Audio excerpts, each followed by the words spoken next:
hold these truths to be self-evident that all men are created equal, that they are endowed by the Creator with certain unalienable rights.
Such government and to provide new guards for their future security. The world is waking up, and this is the tipping point. Ladies and gentlemen, Scott McKay coming to you live here from Dallas, Texas. We got a hell of a lineup for you tonight. I'll tell you something. You guys will be so proud of me because I actually was early tonight. This is kind of how it was going. I was away from home yesterday, came back in town. Oh, guess what? Get a load of this. I take off yesterday. I'm heading out to Weatherford to check on Cinderella, go see what's been going on at the ranch. Pull into the gas station out there near the RV park, and I'm on the phone as always, distracted as always. And here I am. I switch back and forth between vehicles. Sometimes I'll drive one that takes gas, the other one takes diesel. My pickup truck takes diesel. I'm on the phone talking to my buddy Peter Baird, and we're just going at it. And I'm just, going through the process. Yeah. And I even thought for a second, okay, I always get the higher grade gasoline in my vehicles. And I sort of stumbled. I'm like, oh yeah, in the truck I take 93. So I'm pumping gasoline into a diesel engine and it's running. So after about 3 gallons, I freaked out. I was like, holy Mary, Mother of God. Shut the truck down, had to have a flatbed pick it up, take it over to my buddy's shop and drain that tank and, make sure I didn't just destroy this thing. It cost me $25,000.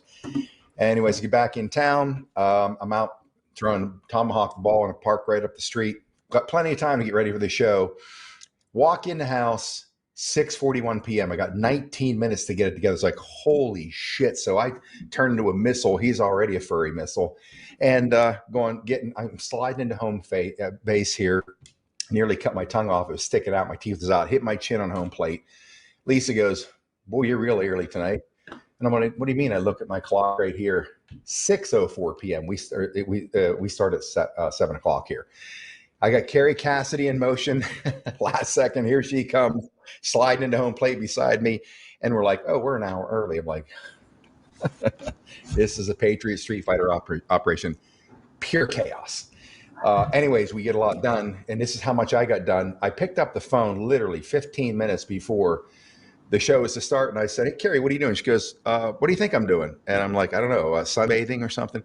And she just laughs, says, well, I'm sitting here doing what I always do. All caught up on all the current events going on in the world. Therefore, I popped a question. I said, how would you like to come on tonight? Special guest, tell the world that what's going on in the state of war here in the world. So we have tonight, welcome to the Tipping Point radio show / hybrid live stream here on Rumble. Right in front of you right now is Kerry Cassidy, ProjectCamelotPortal.com, a person who has been on these front lines literally for decades, pushing the envelope when envelopes didn't even exist, taking wild chances in the world, bringing out the secret space program, whistleblowers, military contacts all over the world, and basically stirring up. Hold on, I got to give Tomahawk his bone. I got some real cow bones here. This is to keep him busy tonight. Watch this guy go nuts. Here you are. Look at that, buddy. What do you think? What do you think? You want your bone? Come on, get your bone. Get your bone. You want the bone? Anyways, that'll keep him busy for 10 minutes. So that was a rabbit I just chased. Let's get right to Kerry Cassidy. Kerry Cassidy, Great to have you here. The world knows you're the consummate badass staring down the barrel of that gun for decades and pissing off so many people, which makes you an American hero and icon. And you always stir up a hell of a conversation here on this channel, in a chat room, and after the show's over for like the following week. So I am very excited to find out what's going on from your perspective in this battle for Earth. How the hell have you been? That's my first question. Oh, I'm good. How are you, Scott? Well, I'm fantastic, but I'll get better. Don't feel too bad for me. All right, I won't. Okay, well, very happy to be here. It's a crazy, crazy world, and just keeps getting more wild every day, I think. And so I'm trying to catch up with everything and making some trouble out there, planning some trouble, and sending out messages that are driving people crazy. And posting stuff on my Telegram really all day long, every day, and on and off. And especially my big hours of operation are from about 3 in the morning until 5 or 6 a.m.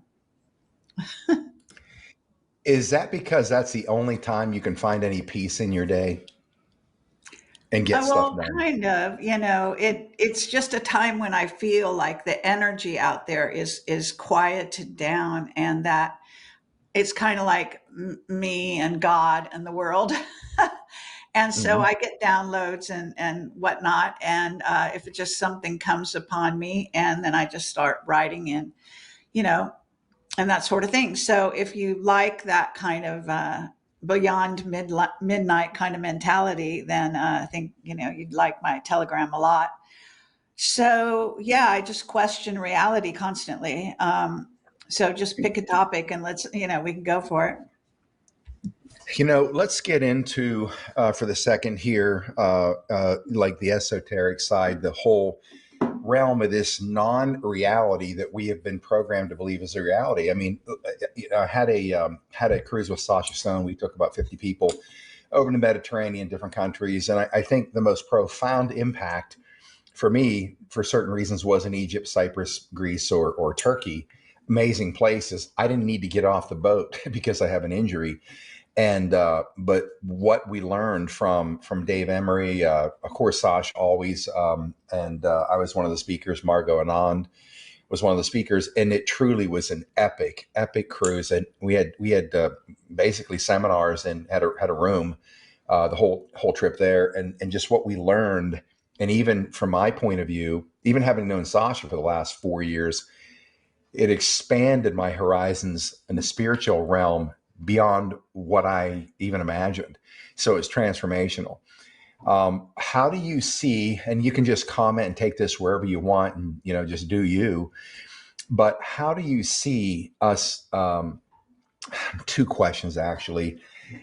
How the hell did they do this? How did they create this reality that we call reality that's completely false? I used to hear people say this all the time. It's a false reality, doesn't exist. How did we manifest this reality? Because I see us where we should be living on the planet in an avatar-like sense, the movie itself, living with nature, with the ecosystem, not on it, on with the land instead of on it, and in conjunction with everything else in a symbiotic relationship, which I believe is the world of Eden anyways. But yet we've got this world where it's depravity, it's murder, it's greed, it's deception, it's everything that this has become. How did this thing get built to this way?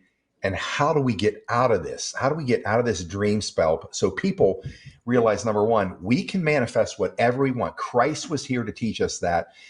And this was all manifested by us through their satanic English language and all the symbolism, all that bullshit. And okay, how do we get out of it? So the depth of how we got here and the idea of how we get out of this to manifest the reality that resembles our spiritual power as the beings that we truly are. And you can take that in any direction, because anything you ever say is incredible to my audience. Okay, well, thank you, Scott. I appreciate your confidence in what I'm going to say. But, the way I look at it is a little bit maybe turning it's on its head.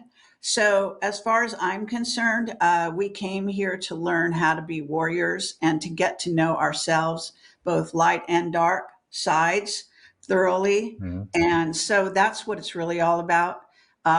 We didn't come here to eat bonbons and live under palm trees, although some of us do. But you know what I'm saying? In other words, I really think that, and I said this on stage the other day. I was speaking at a conference in New York and then one in Florida, and I might have said it in both places. But at any rate, what do you think the creator wants? Do you think the creator wants a bunch of namby-pamby kiss asses that kiss the ground, worship him, does all kind of stupid shit with their asses in the air? What is the creator really about? And why do we call it the creator? And why are we a reflection of the creator? Well, the creator wants to see, you stand up, stand shoulder to shoulder, if possible at all, doesn't matter. You're supposed to reach for the highest goal, okay, the highest star. And so what this is like, in a way, the earth is kind of a boot camp. It's a boot camp for understanding where the lies exist in the universe and the multiverse, and where the deception exists, and to learn to fight and be strong, and to raise our children to do the same thing. We're not supposed to be, worshiping is like the worst thing as far as I'm concerned. I know might go against your audience and all that kind of thing, but really think about I'm it with you. logically. Please, people, think about, what does the creator want? Does he want kiss asses, or she? I'm not kidding, because if I was the creator, I wouldn't want a bunch of worshiping kiss asses who say yes to me all the time, who beg me, prayers, begging, now I'm of the Jim Morrison philosophy. You cannot petition the Lord with prayer. Now I know this is going to go against everyone, including 107, but that's Okay. their deal. They want to do that. That's Mhm. nice. That's their thing. Okay. But as far as I'm concerned, that's not my relationship with the creator. My relationship with the creator is, I'm standing up. If he wants to show me the good, he wants to show me the evil, then I'm going to stand up and I'm going to choose the right path. That's what he wants, or she wants, as far as I'm concerned. Fighters, warriors, standing up for the weak, standing up for, Mhm. what's right. That's what it's all about. I love you said that, and this does not defy the what should I say? I'll say the belief systems of the programming of religion itself. And I go up against it all the time. I've been on big church stages, 5,000-6,000 people. We're Awaken America tour, saying this with pastors in the front row. Religion's the worst thing that ever happened to humanity. A guy said something to me, Kerry, can't remember his name. He's a good guy from North Carolina. I can't remember his name right now. He said it to me 6-7 years ago. He says, Scott, the problem, one of the big problems with us, with human beings on this planet, is that we think we're human beings having a spiritual experience. He said, when reality, the reality is we are spiritual beings having a human experience, one Yeah. of many thousands or millions and that had such a profound impact on me. And like you, I've been able to navigate this narrative between what we've been programmed to believe. It never ever defies anything Christ lived for and what he did. And Well, Christ he didn't just knocked sit down around praying. the tables, in the Yes, square. that's He my point. wasn't, You, he yes. had, he was brave. He was all about getting, he says, I bring a sword, not a whatever else. In other words, the point of the sword is the symbol of deciding what's right and what's wrong. That's discernment. That's the sword. Okay. The sword is your mind, not the one that lives in a little skull like this, but your higher mind, your mind that is in concert with the creator and Christ and so on. I know this is radical, but as far as I'm concerned, Christ is our brother. He's not our father. The father of everything, including Christ, is the creator. Then you get Christ, and yes, he's an avatar, a great leader, etc. But he was not a kiss ass. He was not a namby-pamby worshiper. Okay. He said, as I do, you shall do as more. Right. So I know I'm paraphrasing. Okay. But the point is clear. Right. So stand up, Don't take no for an answer. Ask for the world and get the world. You're gonna have to make change in order for this place. In a sense, you could just think, okay, we're spirits, we're souls, we're traveling around in outer space, and we're trying to decide what game do we want to play, what game do we want to, learn the most from. It's kind of an easy trial, right? Earth, because Earth is the most challenging. So that's what you come here for. You come here for the challenges. And when you give yourself a certain kind of challenge, whether it be, some block mentality, or whether you have different kinds of gifts, like, being psychic or being more of a precog than most humans around you, and having very unique children coming in right now with all their amazing gifts. That's what you want. You want everyone to be the best they can be as who they are. Okay, because we are all flames within this much larger game. And I think we need to stand up for who we are. So that's where I'm coming from. All right. And I don't believe that we should view each other like, even when you come across a person who's, I don't know, paraplegic or whatever they happen to look like, or be blind or whatever it is. That's their challenges. They put them there. Okay. They accepted those challenges coming in. That's my view. Okay. You don't have to agree with it. And I believe that is to make them stronger in those areas. Okay. And so what I see this all the time, I see someone who had an obstacle, who overcame that obstacle to be able to be normal, right? And then what I see is a person who has special skills they developed as a result of that they would never have developed if they didn't start out with a crutch, right? So that's our challenge, is to be, I hate to sound like a recruitment for the Army or Navy or whatever, be the best you can be, really. That's, I think, the challenge.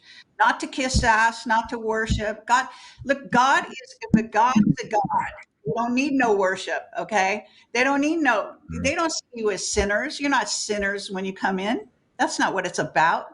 More lies, okay? That's an Illuminati overlay on the Bible, what the Bible was supposed to be. And instead the New World Order, even back then, came in and twisted the words of Christ, twisted your idea, made you want to beg Christ to help you, beg God to help you, all that kind of thing. That's not what it's about. Help yourself, okay? Develop the strength so that you can help others, so that you can free humanity. And this is set up as a slave system. I mean, it's obvious. So you need to rebel. You need to use your rebel gene, which is what I wrote in my book title, right? And stand up. And that's the story. Next question. I love it. I got a comment. I love it. I love it. I love it. You're saying the same things I've been saying for the last 5 years.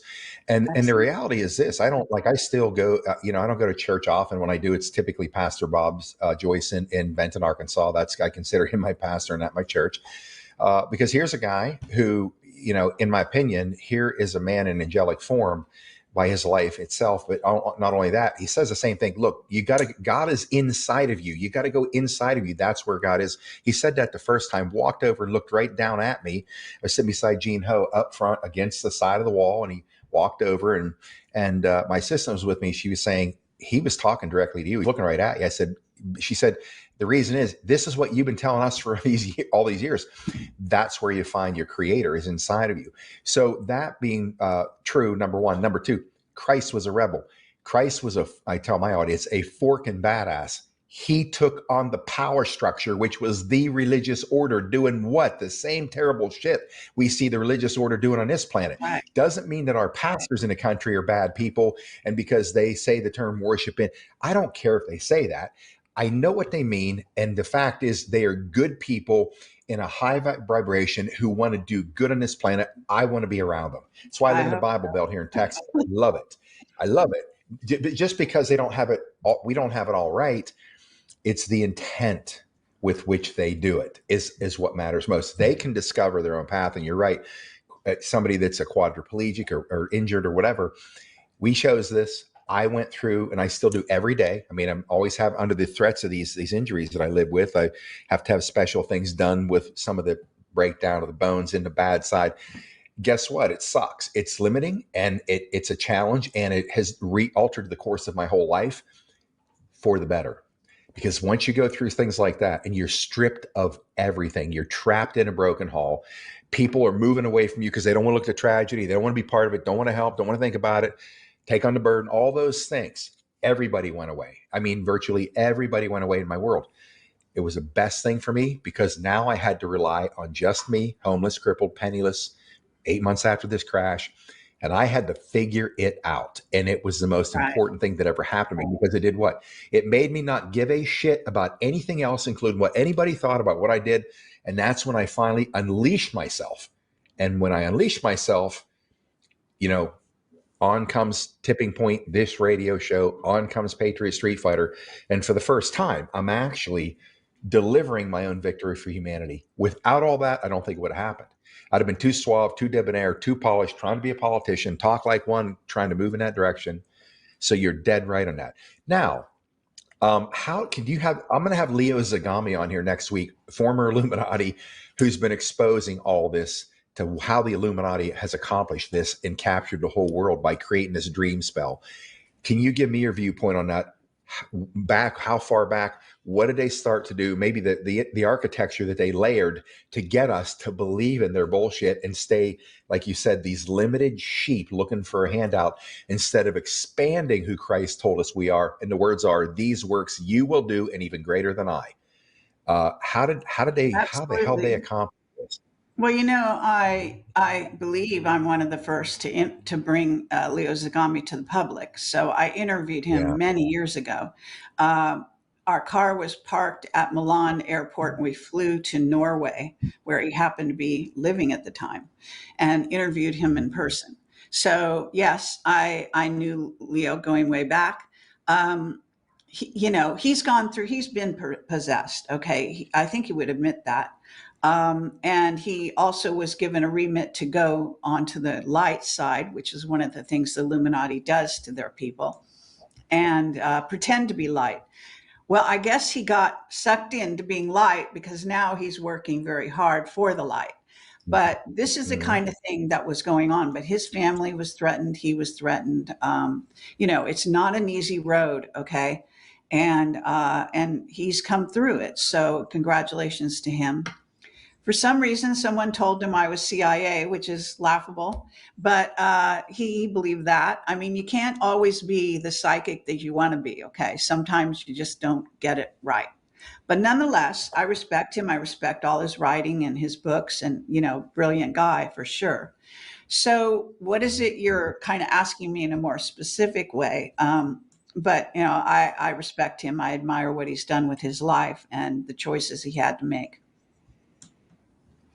Okay, and so if you take it back, and if your studies have gone clear back into those times when they started laying the foundation of the capture of the human soul in the human spiritual realm, like on the planet, like how do they? I mean, we know education, primarily the clergy, the religious order was the ones who laid out the education for us, and it was primarily spiritual. Let me just slow you down a little bit there, because from my point of view, and I do get, I got a lot of downloads and information directly to me.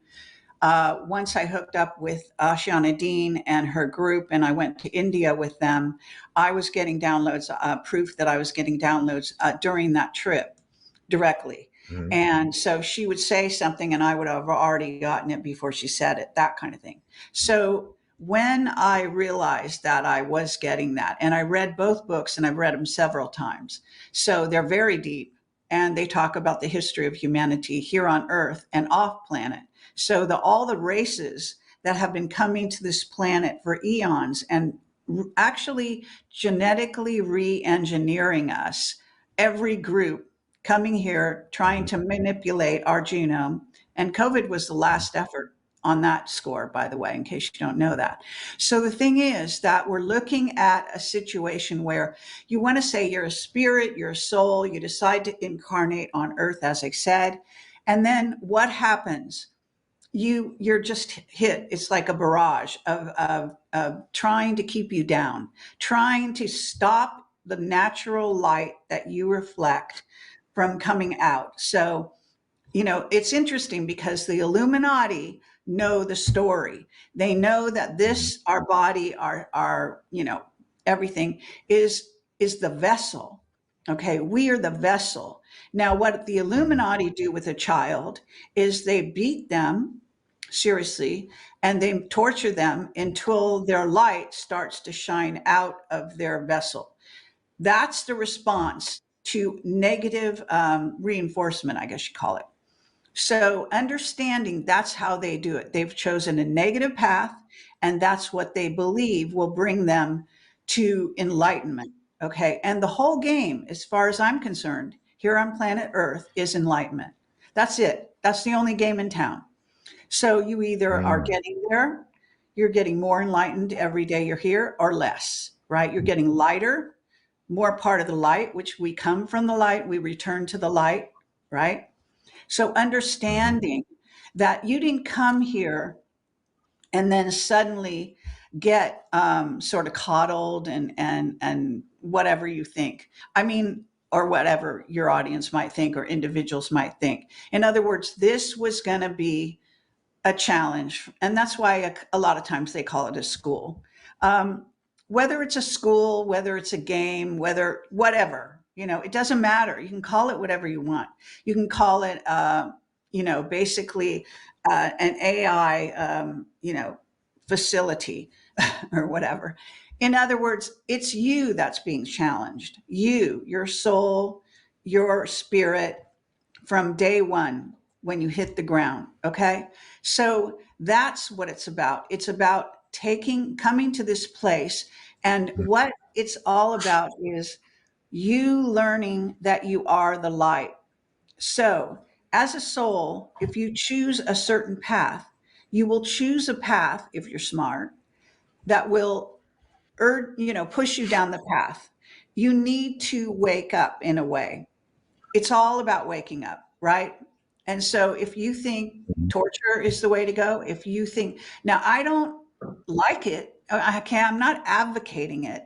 I'm just saying this is how it is.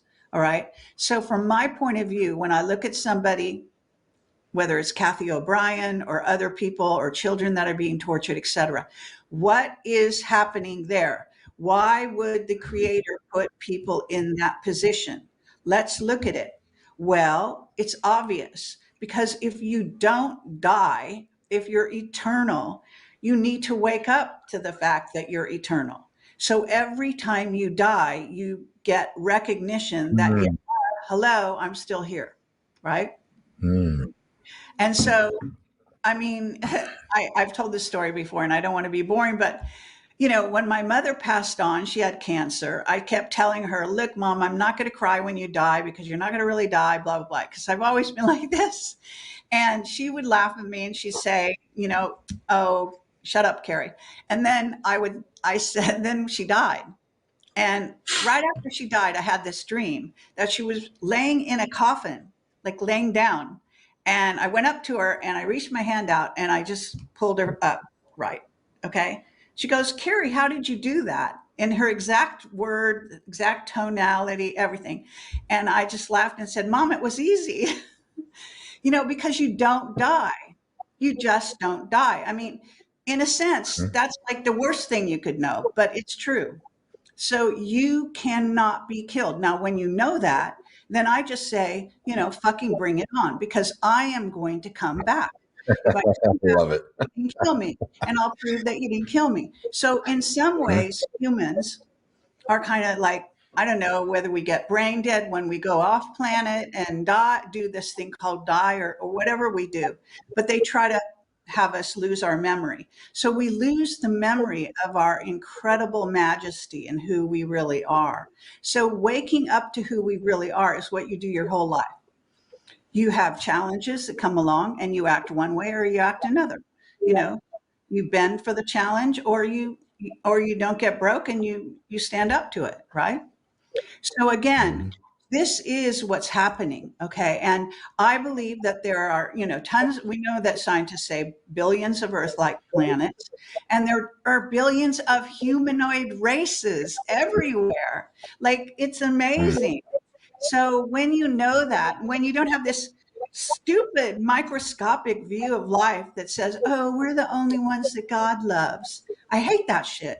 I mean, it's such Or bullshit. God, or the only humans are beings. Yeah, the only humans are beings. The only beings that were ever created were just us. Like, that's it. Like that. So our creator's so majestic All that I'm he saying is limits himself ego, that right? much. Ego. Like, you're going to die with Mhm. ego being your big win on planet Earth. I mean, fuck that shit. That's I mean, great. let me just I tell love, you, you know, I we, love you, Kerry. That's why I love bringing you on. Fuck that shit. well, this is what Love it. inspires me. So, I'm like, look, I've had hard times in my life, but somehow I got through. And I do believe there are, light beings that help us. I saw light beings all the time during the time when I was in maybe the most danger in my life, when I was, I just moved back to Hollywood from New York. I didn't have any money. I had to get a job and all that kind of thing. And, my father died when I was 17. So I didn't have like a paternal person to take care of me. Okay. So maybe that helped me be more of myself. But I was always a rebel. I always talked back to my parents. I talked back to my teachers. That's what I did, And so I just think that we need to wake up. We need to wake each other up, and we need to keep doing it, because some people, they get inspiration for a little while, and then sometimes it gets codified in their brain, and their brain kind of freezes up. I think a lot of people that get into religion might see the good side at the beginning, that they're actually reading what they think is the words of Christ and all of that nonsense. And then it gets put like a helmet on your head, and it never breaks away until you break it away, right? So that's programming. Programming is just taking something on, not further thinking about it, and not trying to break on through. So again, it's really up to us to see the real truth. And I think that we have many opportunities to become the heroes of our own lives. And I think that certain people who are teaching all this Bible shit have just got to get over it and move on. That's my Yeah, point of look, view. I agree 100%. Again, I ruffle the feathers of my Christian brothers and sisters, but it's not because I want them to be upset with me. And whether they are or not, I don't know, because I'm still treated the same way among the circle of friends I have. But when I go to church with them, or I'm around them, I mean, I got close friends, Chris Bergard, Pastor Dave Scarlett, people that I love, we see things a little differently. But we still have friendships. We still go on each other's shows. I don't draw these stark lines, that between the way we think. Just speak a certain language that is acquiescent to how they see things from my point of view version. Not looking to be punching away at people. We all have the right to have our opinion, and we are all in an ascension track to where we are at that time. It's like, none of us are right completely. You and I'm sure we're wrong on many things, but we're more right than we be, and we keep finding more information that makes us more and more right as we continue this ascension process. And I don't have a problem ever being wrong. I don't have a problem when my audience points out where I'm wrong. If they come at me like an ice hole, they're getting the tomahawk. If they say, Scott, I think there's something you should know. You said this, but here's what I found, and they lay it out. I'm like, always nice reply. Thanks so much for letting me know that. I had no idea, and I'm going to look into it, as opposed to, you don't know what you're talking about, and they start that bullshit. You're getting the tomahawk. The one thing in life I do not accept from anybody at any time is unkindness toward other human beings. When I see that, it's a good thing I'm not Hannibal Lecter, because I'd be in prison all of my life, because that's how I see it when people are rude or brutal or mean to other people, or humiliate them in public, or just downright shitty to other people. I won't even tolerate it. That's my here's how I define character of people. All right. Your character to me is defined by how you treat others.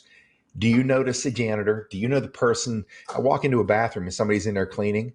I always say to them, thank you for doing what you do, because nobody really gives a shit about it until, no pun intended, nobody gives a shit about it until it's not done. And then everybody now notices something like that. So thanks for doing the hard work. I love doing that for people. I like making sure that the people that most people don't even notice, I notice all of them, and I always let them know how much I count. That's just the kindness of spirit. And that's what I want to project into this world on anybody and everybody. And as the problem I have with the Christian world and the Christian mindset is, I watch the vast majority of my friends and people I know are Christians, but I watch them treat other people like shit, or they say this or they say that. I'm like, yeah, I wonder if Christ would behave that way toward that person. You can make all the excuses in the world, all the excuses, but I don't have patience for it. Cut the bullshit. Wonder how Christ would behave in this situation. It's like calling people out on this bullshit. And in fact, there's this, I'm trying to think of the term, there's this air of superiority I find with these people who are, they consider themselves very religious, following the Bible. And then I watch the other bullshit they do. You just erased everything about all your intentions. Let's stop the nonsense and try to dig deep, deep, deep into Christ's soul, his life, the truth of it, find it, stop believing their bullshit, and become the majesty that he was showing us we could all become. Yeah, that should be our primary focus. But I could pontificate further endlessly. I don't want to do that to my audience. I want to save them from that. But I want to get to, let's go over into the state of war on this planet, where we are in the universe, metaverse right now. Okay, so let me talk about that a little bit. Did you ever hear the poet William Blake? Yes, most people, I think, have. Okay, he was a wonderful poet. I forget what, either 18th century or whenever he was around. So one of the sayings that he had was, the lion should not lay down with the lamb. Okay. And so what was he saying? And this is what I get, is a lot of people misunderstand what's actually being said. And what we're talking about is the idea that you don't actually step down and become less than, show less of your light because you're faced with somebody who is more vulnerable or weak, or whatever you want to say. In other words, the lion is a majestic creature, and the lion needs to be true to itself, and the lamb needs to be true to itself. And both are going to learn from each other. Okay. So I don't go through life thinking that pity and, I don't know, kissing ass is actually the way to treat my fellow humans. What that is actually doing is putting them down. I have this sort of special, thing that bothers me when people do this, which is they say that other people can't handle the truth, but they can't. And in MAGA, there's a lot of those kind of people. Okay. And that is a condescending, superior attitude to your fellow human. Okay. And that is wrong in my eyes. Okay. They say, oh no, you're hurting them by telling them the truth. You couldn't be more wrong. What we're here for is to learn the truth. That's like why Christ said, the truth shall set you free. If you withhold the truth, and I'm talking to the white hats right now about that too. If you withhold the truth, you withhold love. See, giving somebody the truth is giving them love. It may not look at it. It may not look like it at first. Okay. But if you withhold the truth, you are withholding love. You're also withholding who you are, your insight, right? That's actually the worst thing. That's a crime as far as I'm concerned. So this is where I come to sort of go and counter some of these things that the White House do. That doesn't mean you have to tell them your military secrets and your operations and all that.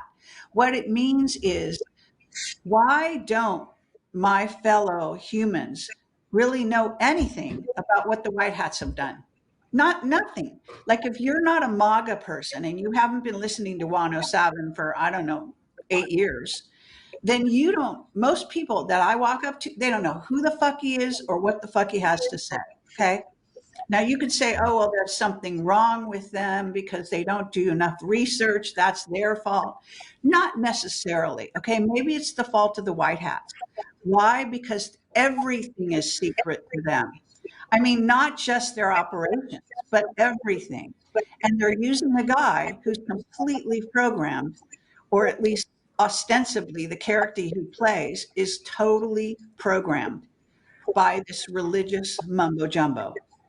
And he teaches it every single day of his life. So look, I am sorry to target him, but he is sort of put himself on a pedestal to be the target, to be the spokesperson for Trump and the rest of them, none of whom talk about what's real. Okay, what's really the truth. When, for example, I'll tell you a brave man, Kash Patel, said about Charlie Kirk, I'll see you in Valhalla.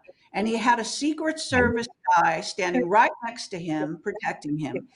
He put his hand on his shoulder to say, I got you, guy. And I know you just dropped a bomb, but thank you very much. You understand what I'm saying? When someone like that tells you the real truth, even though they have to lie most of the time, that's a courageous act in my eyes. Okay. A courageous act.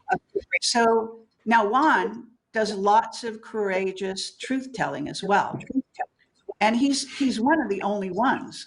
And he's out there all by himself. I don't even know why they do this, okay? Because he's got us. We're doing our best out here, right? We're telling as much truth as we can find, but it is not easy. Right now, I'm talking to a military whistleblower. And as far as I can tell, like, I don't know, I can't read his mind necessarily, and I don't know what his, understanding is of what went on during those 4 years when the Biden show was taking place. But most of America has no clue. So the outreach with the white hats is sorely lacking. They've reached out to certain people, to the young who follow Q, for example, or to, the religious right of all people, right? The most programmed. And this reinforces their programming, unfortunately. They're not talking like we're talking, all right? He's not talking like we're talking, okay, about the real Christ. You understand what I'm saying? I'm saying when you withhold the truth, when you lie to people's faces and you say, oh, Charlie Kirk is dead. He's in witness protection. If you didn't see the clues, I'm cluing you in, okay? You don't have to believe me. You need to do your own research. But there's video that shows it exactly as it is. It's a false fucking flag, okay? And all these namby-pamby idiots out there, they're attending this big funeral where Erica is playing with fire like some satanic witch. I mean, what the fuck is going on? Where are the white hats, the real white hats, and where are the dark hats? And they have changed. They seem most of the time to be camouflaged with each other. They're closer to each other than they are to us. It matters, okay? Thank God there is a Trump. Thank God Trump had the guts to be as outspoken as I am. We're both Geminis, by the way. You got to understand what we're talking about here. That's why they don't like him. They don't like him because he doesn't sit there and memorize a billion things. He's a brilliant man, and he says it like it is, as best he can. Who cares whether he uses flowery language or not? It's real, okay? And what we want is real. What we want is authentic, and we want to break through the lies. And if you can't break through your religious lies, you got to start there. Okay, you got to break through to the real creator, to what's really going on. And it's not about learning to read a Bible and memorize all your little lines and then quote it over and over again like a fucking automaton. Those are the drones, as far as I'm concerned. And that goes for, the other religions as well. They're all guilty of it. Humans that read a book and then start spouting the book word for word, like they don't have a brain in their head. This is not learning. That's not discernment. That's not bringing the sword to the fight. Okay. This is what we want. This is what we need. Even the people that are hearing me now and hate what I'm saying, they have to admit that's what we need. We need to break through the facade, the lies you've been taught since you were a child because it was teaching you how to be a slave. You get in Mm-hmm. line everywhere, you line up like little cattle, and you think that's being Christian and polite, right? Mm-hmm. Don't Well, fall. I gotta back you up on these things. It feels like I'm straddling both sides of a fence when I do what I do or talk. And the reason I can do that is because I was there too, Carrie. Born again Christian at 14, studying divinity for 20 years, Proverbs and Psalms for decades, Wow. virtually every day, 300 days a year at least. Proverbs, man's relationship with man, and God's relationship with God. Psalms, Oh my right? So, God. okay, that to me was Absolutely. like a roadmap to have an understanding. And so I never went around just quoted the Bible. I could refer back to these things. Like I'd say, look, I mean, I used to and I was 27, 25, 27 years old speaking in front of hundreds of thousands of people. And I talk about, you know, most people don't look at the whole picture. Men, is in Ephesians says, women should be submissive and obey their husbands. Right. And of course the men are like, hell yeah. And I'm like, and now I see all you guys, elbowing your wives, like saying, hell yeah, that's the way, listen, Scott McKay said it. And I'm like, all of you knuckleheads out there, continue to read. It says, and men, you need to love your wives as Christ loved the church. What did he do for what the church really is? What did he do? His very existence, he was crucified for the concept of the church, which is the spiritual reckoning that we all need. So you got to look at the whole landscape of those things. And I use that to make a point to guys like, you need to be nicer to her and treat her like the princess and the queen that she is. She gives life to your DNA, your offspring, and without that, you're just another guy trying to mount anything on earth. That's the truth. And so I can straddle both of those lines by saying, folks, if you think that what is in that book is all encompassing, and if we just follow every piece of it, that we're going to end up in the world of, whatever you want the world to be, heaven or whatever. And I'm like, so you think that's the game plan?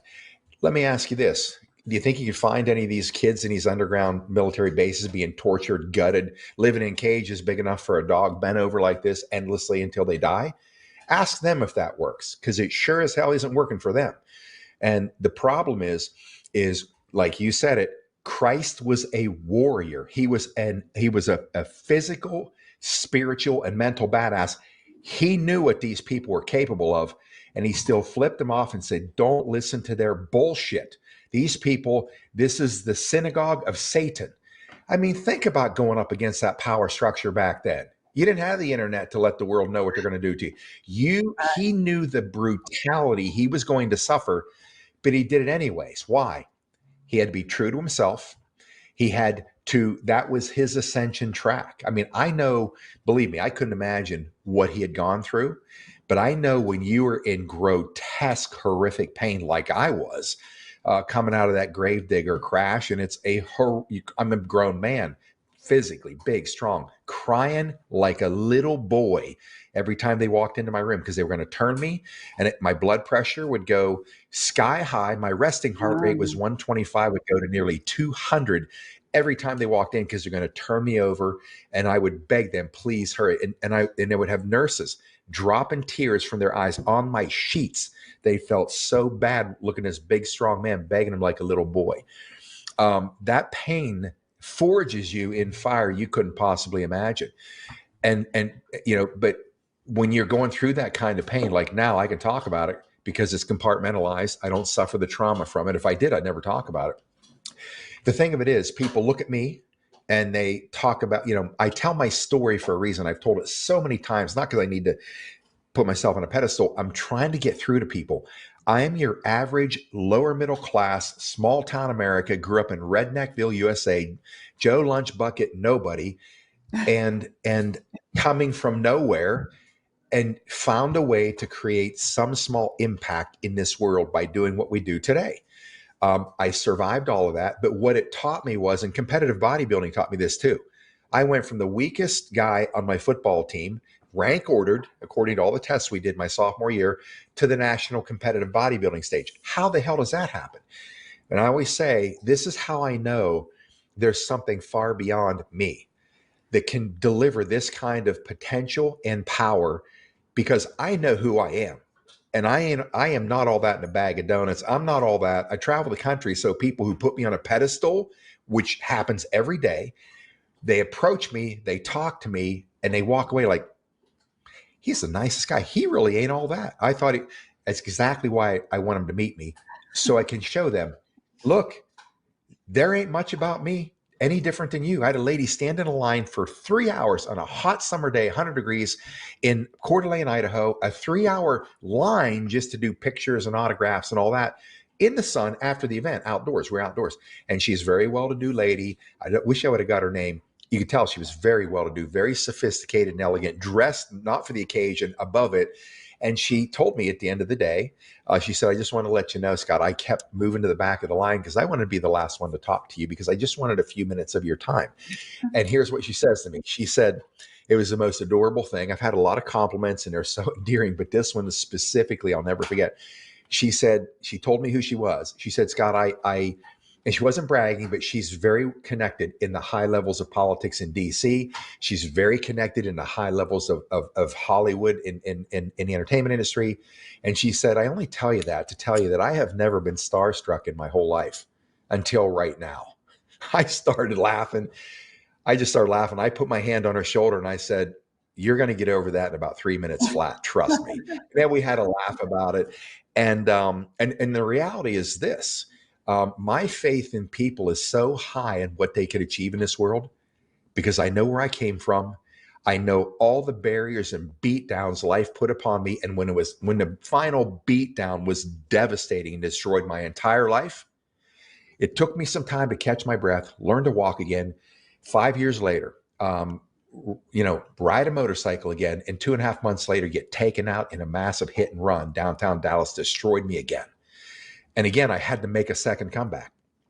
That makes me sound special. And I'm trying to tell the world that's all bullshit. I mean, it sounds good. It flatters me, but it's bullshit. That's what we are, all from the same creator. We all have that power. And just like you said, you do this to the power structure. And I'm saying, look, I've been literally begging these assholes to shoot me for 5 years now. Right. If they do, I don't give a shit. It proves me right, number one. And number two, like you said, you think this is bad? Wait till I come back, or when I'm fighting from the ethereal realm, the weapons are going to be much worse. You don't want that ass beating. And plus you get 22 million pissed off Patriot street fighters to deal with, taunting them. People think you're such a courageous badass. No, I'm not. I just know these people are milquetoast pussies. They've engineered a world where they don't have to face you directly. They create a tax system. They create a satanic language called the English language. They create the symbolism. They create an education system to reduce you to virtually nothing. They create a media worldwide to lie to you about every single thing on earth. They build massive government structures so when their little weak asses walk out and stand on the steps, they look so powerful because this massive building behind them, that's because they're insecure, milquetoast pussies. And they have to do that to make you sit back and think they're all so powerful. But when you jump up and say, you're a milquetoast pussy to this power structure, they don't know what to do. They've been programmed that if they just do this, you'll always bow down to them. And when you don't, they don't know what to do. They're really. Let me tell you one thing about their thinking, though. So, there's all different levels of Illuminati, of course, and of New World Order, and some really incredibly bad characters in there, and some super demonic, you name it. But the thing is that some of them actually realize that they're doing a service. They're doing a service to the light by making your life miserable. That's how they think about it. It doesn't matter whether you like it or you don't like it. This is actually how they think about it. So some of them that know the real facts, okay, understand what they're under. They know what they're actually working for. And in the end, you're going to beat them. They know it's going to come one day or another. It's just the way it is. Why? Because the creator, the force, God, whatever you want to call it, will be in charge. We'll end up supreme. Okay. So those people are going to face that one day. And in a certain sense, they will spend time on the dark side on purpose to learn about that dynamic. They need to face the dark. Mhm. It's something everyone has to do. And eventually you have to rise above it, you know? So everyone has a lot of mixtures in them, right? And you need to find a balance. But the bottom line is that when this world appears to disappear, let's say, it will disappear into balance. It will not disappear where there's only light and no dark, because it is a system of balance. And within you, the dark can give you the strength to rise above and become more light. You understand? More light. You become more light by facing the dark rather than weak and unable to help yourself or anyone else. So it's like a really deep inner knowing and understanding, what it is, what really frees humanity, what frees us, for going elsewhere as spirit souls, for getting out of this game that you're in. And that's truth. That's understanding the real truth. So this is where we're at. That's it. If you don't understand the truth, you're going to have to come back and learn it again, and going to have to go through it over and over again. There's no free passes here. All right, as far as I'm concerned. And by the way, let's just bring this around to the three eye atlas. So there are people out there who prefer to kind of have a more, I don't know what you want to call it, airy fairy view of reality. And they're attributing, that they're coming in to give us some help with ascension. They're going to help us, the helpers. Oh, that's so great, right? I mean, it's just like the V movie all over again, or the V series, right? They're going to kiss. See, this is the trouble. And this is also the trouble with Christianity and so-called nice people, right? Where they're nice. They're so nice that you could throw up. They're so nice that they're sugar sweet, right? And they think they're godlike. It's opposite. So what happens is Three Eye Atlas is being looked at as a savior. Aliens are being looked at as saviors, okay? AI is being looked at as a way to get saved. I think that people need to be warned about this type of going down that mental track to where you are already bowing down to another god, to another, force out there that you think is higher and better than you and going to teach you something, all that bullshit. No. Okay. It's got to come from you. You're not ascending through some, AI machine that's coming in on our solar system right now. It doesn't matter what they say or do. And there's evidence that it is a machine, by the way, and that there are probably some beings attending. But there's a whole blackout on all the information around Three Eye Atlas, as well as what is called Lemon, and another sort of spacecraft called Swan. Now, Swan and Lemon are exhibiting uh, what you might say are indications of being actually portals, being openings into the other dimension. That if you go to them and through them, you're actually going to jump somewhere else. And there's another thing about Three Eye Atlas I want to talk about, which is people, Avi Loeb. Avi Loeb is kissing both sides. Okay. So that's a fact. Thank God he's saying anything. I mean, we just thank God for one scientist that will actually come up against the pack of liars out there and the pack of programmed. I mean, science is as programmed as religion right now. Totally Mhm. programmed. They're closed-minded. They don't see beyond their noses. They can't. They're the least spiritual people on the planet. Fact. I didn't say religious. They're religious. Their science is religion. Their religion is science. But what we're talking about here is that right now they put out lies in the mainstream. And Avi does it too. So now they're trying to say that Three Eye Atlas is like so old, it could be billions of years old. Not that we haven't been visited every single day of our lives by UFOs, okay, that are the same thing. Craft, ships, okay, that come from other Mhm. dimensions, that can jump through outer space. If Three Eye Atlas can't jump through hyperspace and go interstellar, then it's It's not not that worth your time. It's like old antiquated technology, but it would never have survived a hit by the CME coming from the sun that was probably orchestrated by the good ETs and Space Force, okay, to destroy it. And what did it do? It swallowed it. It took on board all the sun energy because that's what craft do. They get stronger when they go near the sun. They feed on it. So what you're looking at is not some antiquated, it might look old, but that's a facade. The technology is completely sophisticated. It's proven that by fighting back on the CME. So what we're looking at here is an effort to deceive humanity, as usual. And by the way, if it was that old, it would have to go on like a railroad track and have been coming here from billions and billions of years. Why would it do that? That's insane. It's a machine. They set it out there and it probably jumped to the edge of our solar system from God knows where. Do you understand what I'm saying? I mean, you got to turn Mhm. everything you're hearing on its head. And that's why I think that that will bring you closer to the truth on what's really going on. But there was a leaked memo. I'm sure you heard about it.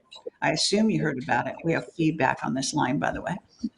But anyway, and the memo, I could actually read it to you, but I can post it for you after the show if you'd like it, because I kept a copy of it. Okay. And it came out on Yeah. God Live Productions, whatever that website's called, but appears to be legitimate, at least so far. I haven't heard anyone able to say, oh, it's fake. And what it said was to the entire scientific community, intelligence agencies, you name it, they all got the same memo. The memo said, don't release any true information about Three Eye Atlas, period.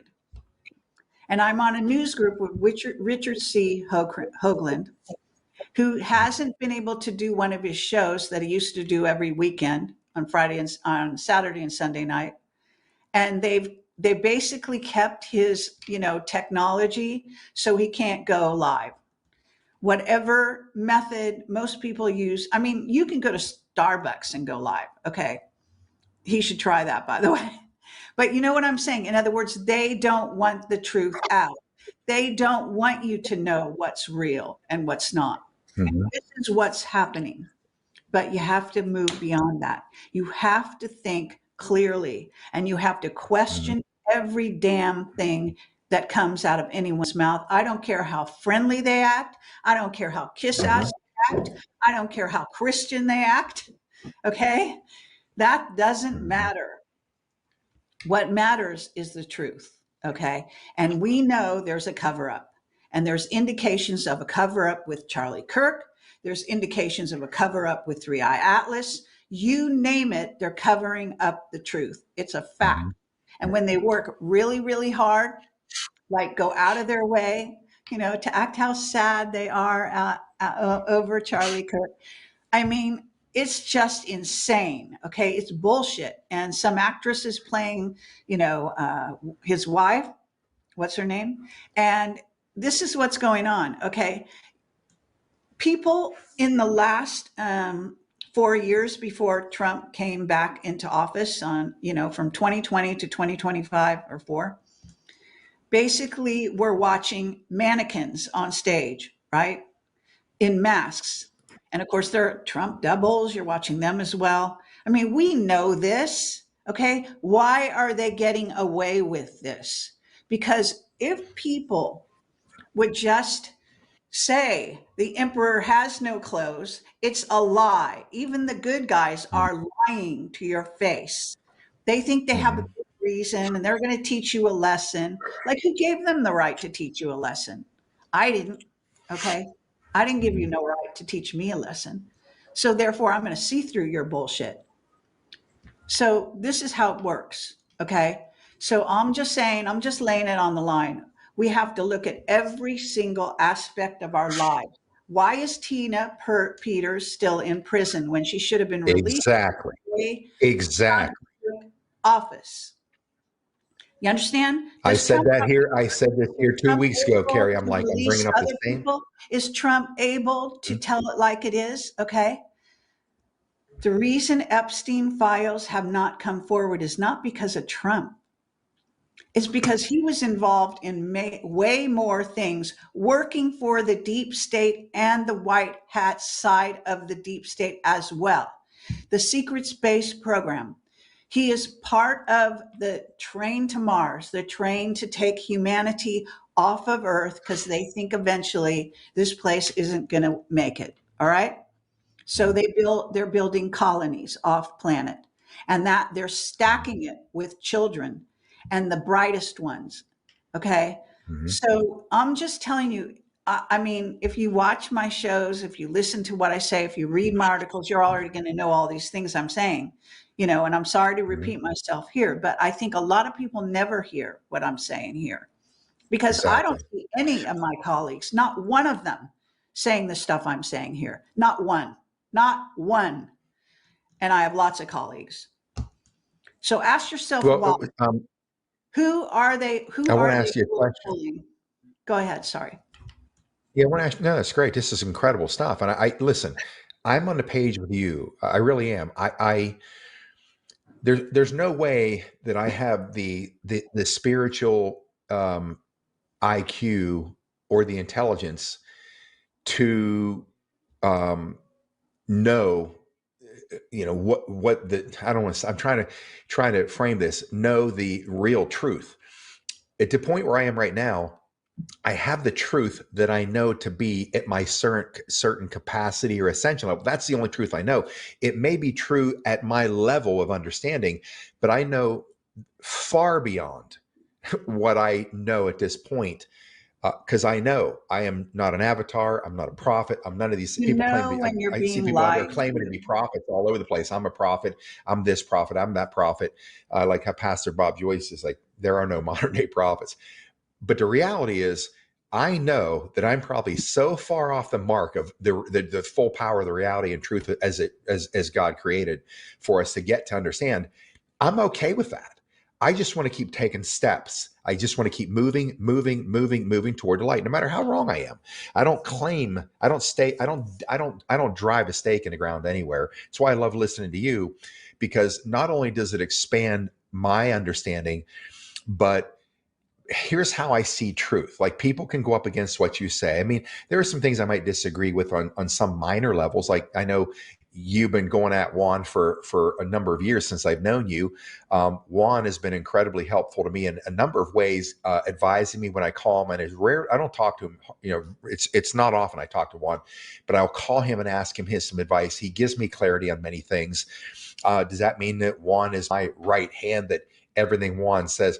Well, I don't know. I don't see everything he says. I just know that in the case where it works for me for what I need when I need it, he's always there for me. And there's other aspects of what you talk about that may not hit me at the same vibrational level, but I want to seek that out because you've done so much for so long and have such a broad understanding. And it's like when I say things to my audience, they're like, I'm really disappointed Scott said that because X, Y, Z. Okay, sorry you're disappointed. It has nothing to do with me. And that's okay. Because if I got to smash you in the skull some way, shape, or form with a exploding vortex in front of you with this information, great. Because you're not going to think about why I don't like what Scott said. You're going to compare it to what you know and over here. And I believe the vibration of truth.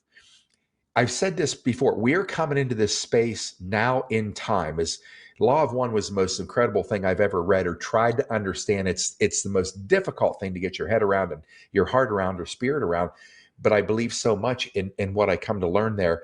And I think now we're at a place where we will know truth, not by what it sounds like or logic or background or education or intelligence, by what it feels like. What does it do in your stomach, your sixth sense? Does it make you feel like, right now, I'm just saying what I'm saying, I'm getting goosebumps on my arms because what I'm saying must be true. that this is how you will discern the truth as we're moving into this. You don't Yes. have to have any background knowledge on anything, but if somebody says something and you feel it, then it's true. And this is where I got the lesson of this, and I'm putting it in my own construct. Dr. David Hawkins, that was my foray into quantum physics, and quantum physics changed everything about what I now understand of this architecture creator put together for us as a living construct in the spiritual world, physical world, from the spiritual sense. And it's pretty simple to understand. I read Power versus Force. It's about this thick, 3 times back to back. Slowly, I had to understand every sentence before I moved forward, and it was tough the first read, and I didn't grasp it or have command of it. But I went back again, and when I went through the next time, things started to click in my head. And that's why I know anybody can learn anything. I don't care what their IQ is. If you stay at it, bang, bang, you just stay at it, your brain will start identifying patterns of association, and you can learn anything. You have to have the fortitude to stay at it. The third time I read it, now I've got a handle, a grasp.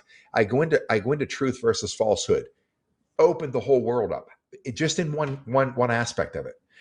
They've calibrated every single sentence in the Bible kinesiologically to determine truth or false.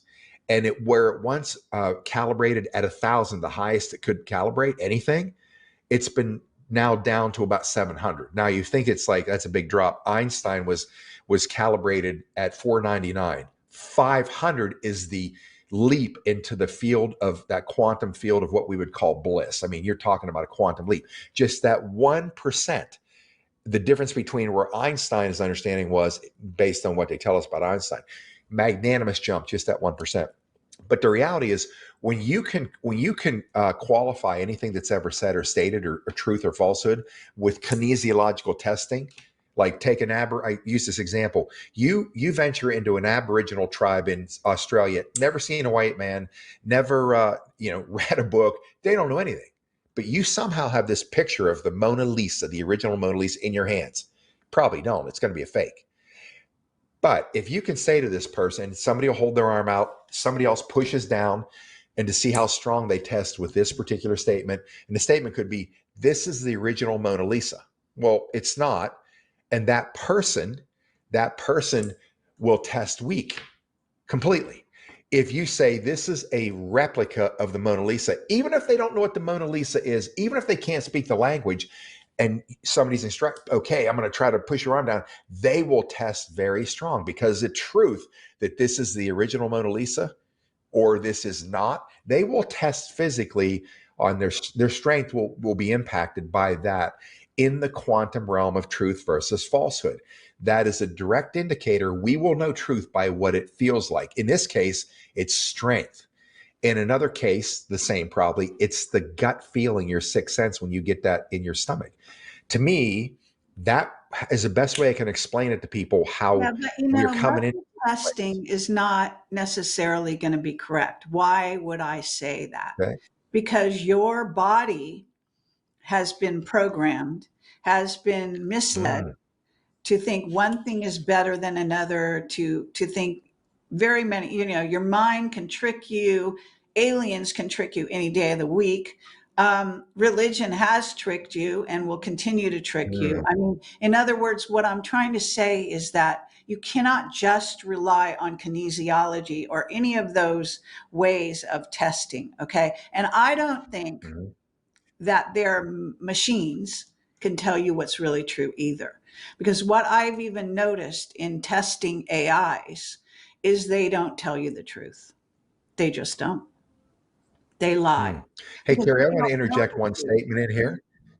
I want to interject one statement. Folks, we're going to take this show over tonight because we have Dr. Pete Chambers. Dr. Pete Chambers is in the house tonight. This is a special forces soldier and a doctor, MD, and a governor candidate here in Texas. So he's been in the bullpen for a little bit, but I let him know I have Kerry Cassidy on tonight. This is going to go overtime, because I always take Kerry overtime, because the conversation is unlike any conversation I ever have. It's so unique, and it gives me this this state of confidence that there's so much more to know. And if I can give you anything, folks, from what you're hearing tonight, if you ever dig your feet in the ground on what you believe is true, you just, I don't believe that. That's bullshit. I don't want to hear that. That's weakness. That's a lack of confidence of who you are. I don't want to hear that. Don't spend time with that person because they think that. I You've will heard the spend time saying, with. though, the lie is different at every level. Richard Mhm. Hoagland used to say that all the time. He was told that What is that? How does that relate to what I just said? I don't understand that. Explain that to me. because there's layers of truth and there's layers of lies. Okay, And I got you. there are some things that temporarily appear to be true and might be true in that level. It's just that we are multidimensional. We live in many dimensions simultaneously. And what's true here on earth is not necessarily true on a higher level. And it's also Mhm. true, even a military guy like the guy, you can bring him on. I mean, we could do a three-way. I don't want to have Yes, to let's do change it. your schedule for me. That would be silly. I also want to say this, and I think that what I was told recently was the one that told Richard Hoagland that, by the way, and he probably heard it from Told him another what? military, that the lie is different at every level. It's peeling the onion to get to the real truth, Okay. and you got to realize you're doing that. What was true for you when you were 16 is not true anymore. Okay. And that's how you felt then. Okay. You felt it with every bone in your body, whatever it happened to be. You were in love. You thought this, you thought that. It was true for then, but it's not true for now. Okay. So keep in mind that because we are so multidimensional, I mean, this is a gift. Okay. Understanding truth and what's really going on. And yes, your body can reflect that. But a lot of times you have all kinds of, not just you, but anybody has what you call, blocks and implants. You've heard of those things, right?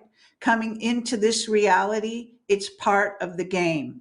You're going to be deceived. Mhm. And a lot of times you get deceived by the same things over and over again. People will deceive you, etc. And let me get something straight. I'm a huge fan of Juan. Okay. I know it doesn't sound like it. Okay. I love his soul. I love We his all are. energy that he brings to Mhm. trying to wake people up in his own unique way. I don't love his choices. Obviously, I don't love his religion, but I admire the fact that he is motivated by good. He is motivated Mhm.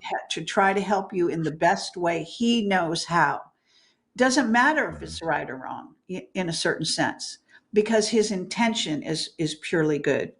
And I think he's a wonderful being. Exactly. So I don't want people to get the wrong idea, but I am not attacking him. I'm attacking his religion and the lies that it brings and the further imprisoning of the minds of humanity that it brings with it. And the only criticism I have on his side of the street is that he is not choosing the right things to try to enlighten. He's choosing a path he was taught as a young man with his background, which is Mhm. quite unique, that he got from the rabbis and all the rest of the religious mumbo jumbo people. Okay. So Mhm. your choices are a reflection of who you are at the moment. In the future, he will make different choices, I assure you, as many of Mhm. us will, right? Because what you thought was true for you or good for someone else back then could change, right? As we Mhm. move into the future. And the things you believe now may not be the things you believe a few years from now. So I just wanted to qualify that so it was clear. But I'm happy to talk to your, Chambers. Did you say his last name is? Um, Yeah, Dr. Pete Chambers. I want to bring him on. I If don't you know stick around, him, that'd be great. but if he doesn't want to talk to me, that's fine. I'll move on. I don't want to change your trajectory here. Well, he's running for governor, and I think it'd be great to have him come on, and we can both listen and have some input in there. This is another American hero, just by his choices in his life and what he has done, and what he's doing now is truly special and unique. So it'd be great to bring him on in a second. But I do want to say, um, folks, again, I don't shows become boring to me my audience knows I don't do the day-to-day analysis on current events anymore. Sometimes I do, but I did that for 30 years. 30 years, nobody ever listened to anything. I mean, not nobody, but I was a pain in the ass because all I was trying to do was always wake people up in the political world. Once I realized it's a complete construct of bullshit, and I revolted and went against it, became an attack machine against it. For me, it is kind of like what's important is not the dynamics of day to day. The important is what is going on in your soul, in your life, because I'm more concerned about your spiritual ascension, and I throw things at people to get them to break out of the construct I was once in. I feel good now. When I was my born again Christian dogma, and I mean, that was personal. You didn't hear me preaching all the time. It was personal, but I broke down, my soul fractured, and I had virtually a breakdown one day. And it was the most freeing thing ever because I flipped off God, F you, I'm done. Drop the fucking anvil. I don't give a shit anymore. Quantum physics became my Bible. I knew there was a divine construct. And eventually in 2017, I think it was 2016, I came full circle back to God, right back home with an experience I had. I needed a path diversion. My creator gave me a path diversion because I suspect I needed far more information to assimilate it. So, whatever your path is, it's like Dave Emery said weeks ago to us. I don't criticize people for what they think or do because we're all moving in the same direction. We're all trying to move in the same direction. If we get it wrong or we don't, it's okay. Like I don't mind that. Even with Juan, how I view and assess people. How do you treat other humans? I watch Juan 07. Most people know I'm the last person to leave an event because people want your time, and I give them, and I don't walk away from anybody or any line or any person. If I do, it would just kick me. It would hit my soul. I can't even endure that because I don't want somebody to feel like they weren't important enough. I see Juan. I've seen him out 2 a.m. sitting outside of this big church. They closed the doors after an event. They put a table and a chair out there, and he was out there till 2:30 in the morning because my bus was parked right there. That's how I see Juan, a beautiful soul who makes everybody feel important. And again, all of us doing the best that we can with the knowledge or tools that we have. That's all we have to know about each other. And that's why we can still exhibit love and respect and kindness for each other, even if our beliefs don't completely merge. Because at the end of the day, we are all one organism. The law of one, if you can ever get your head around it, will help you understand things that Kerry said. Hillary Clinton was critically necessary to this planet. Hillary Clinton, as depraved as this bitch is, she was critical in my experience and the ascension track that I'm on, because without the dark, you can't see the contrast to see where the light is or know what the light is. And I can go on for 40 minutes here, but I'm going to shut up because I want folks to know who is running for governor and know about this man who's had a unique life and has, as a special forces operator, as a combat medic, as a candidate for governor, doing a medical doctor, doing amazing things in the world in this construct that we have, always looking to serve humanity. Now he's taken it to the next level, going against the satanic lair itself, politics in his country, anywhere. If I had met Pete before this, I'd be sitting down talking to him like I did, Joey Gilbert, Cordy Williams, even Lewis Herms, trying to talk them out of running for office because you don't know what you're walking into until you get in there. It's why I walked away. It is as horribly dirty as anything you're ever going to touch, and it'll fracture your soul at times. In some people's lives, it destroys them. It's not going to do it for this guy. Because I'm just going to introduce you now. Take a look for yourself. This is Dr. Pete Chambers. Ask me if you think I'm afraid of anything, and if he's not 10 feet tall and bulletproof. That's just pretty much what you're looking at here. 5'11". Dr. Pete Chambers, it's great to have you on here. I know you're sitting in the bullpen there, waiting for us to bring you in. Thanks for being patient. Glad to be here. But I just want to, Kerry Cassidy, Dr. Pete Chambers, Kerry Cassidy, of course, Kerry. You're going to have to be a massive ass kicking disruptor and make a shit ton of enemies in that place you're stepping into. But understand, if you don't, you've already lost. And that's why I wanted you to hear as much of Kerry as possible, because she's the ultimate disruptor of the world narrative. And that's the only way we get out of this. It's the only way. So, ladies and gentlemen, Dr. Pete Chambers, what say you?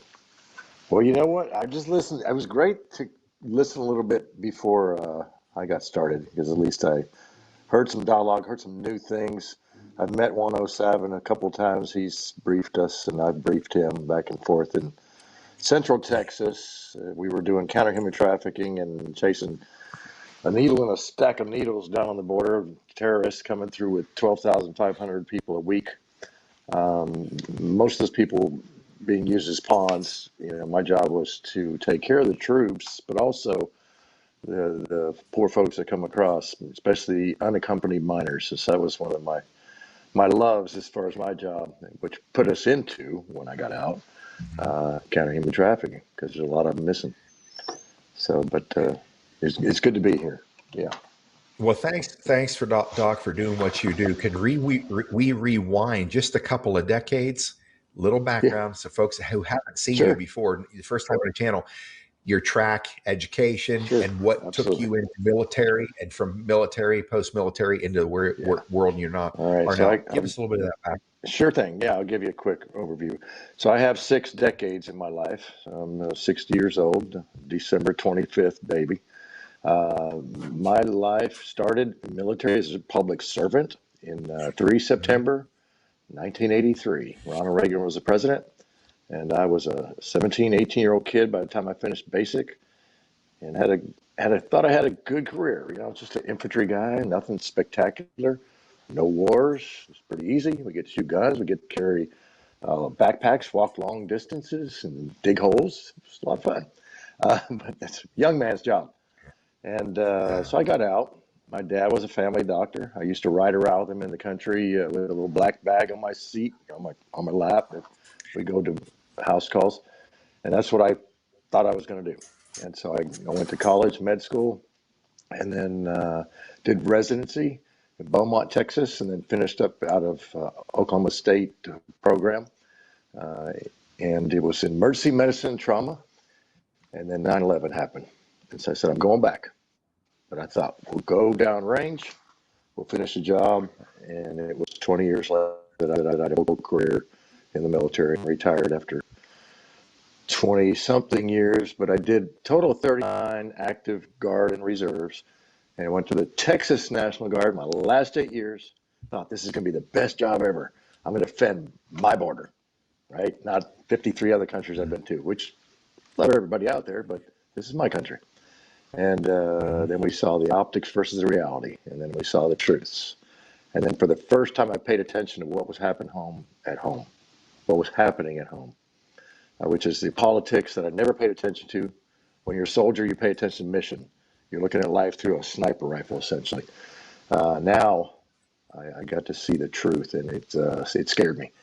I was there at 9/11. I was there at the Murrah building bombing. I was there at a lot of things that I didn't know would put me where it's a moment such as this. If you think of the Book of Esther, this is a moment such as this. And so this has got me to where I had 6,000 soldiers. I'm going to finish this story now. 6,000 soldiers on the border. I was a task force surgeon. I said, you can't give the shots to the troops. We're not going to do it. And the DOD said, oh, yes, you are. And I said, well, sir, you can't do it. It's a 2-star general. So I'm just a lieutenant colonel at the time.